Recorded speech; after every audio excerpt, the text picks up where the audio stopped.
3 sebab kenapa kita tak boleh terus beli emas dekat mana-mana cawangan public gold. Boleh tengok video ni sampai habis dan save untuk rujukan akan datang. Dan jangan lupa share pada kenalan yang belum tahu tentang SOP public gold. Yang pertama, syarikat public gold bukanlah macam kedai-kedai emas yang biasa kita tengok. Syarikat public gold adalah syarikat pengeluar emas terbesar di Malaysia yang dah ada 1.8 juta penyimpan emas di seluruh Malaysia dan Indonesia. Kalau kita tengok bilangan customer public gold sekarang ni pun, kita dah tahu kenapa kita tak boleh terus beli emas direct dekat cawangan public gold. Sebab bayangkan kalau 1.8 juta customer ni walk in saja ke mana-mana cawangan public gold, mungkin sesak yang sangat-sangat sebab terlalu ramai. Jadi sebab itulah public gold sediakan sistem yang berbeza daripada kedai-kedai emas yang lain yang lebih memudahkan customer public gold untuk beli emas dan terus dapat emas fizikal. Kebanyakan urusan kita di public gold hanya melalui aplikasi public gold saja. Sangat mudah.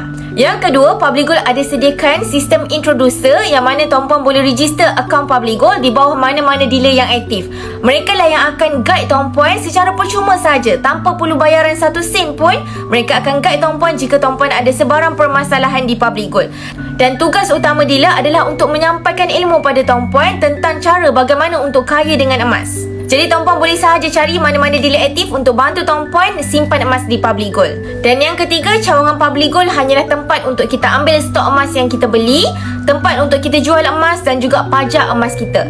Hanya untuk 3 tujuan ini sahaja, bukan untuk kita beli emas. Jadi itulah 3 perkara yang tuan-puan perlu tahu sebelum simpan emas di public gold. Jangan risau, nak simpan emas di public gold ni sangat-sangat mudah. Tuan-puan hanya perlu cari dealer yang aktif yang boleh bantu tuan-puan.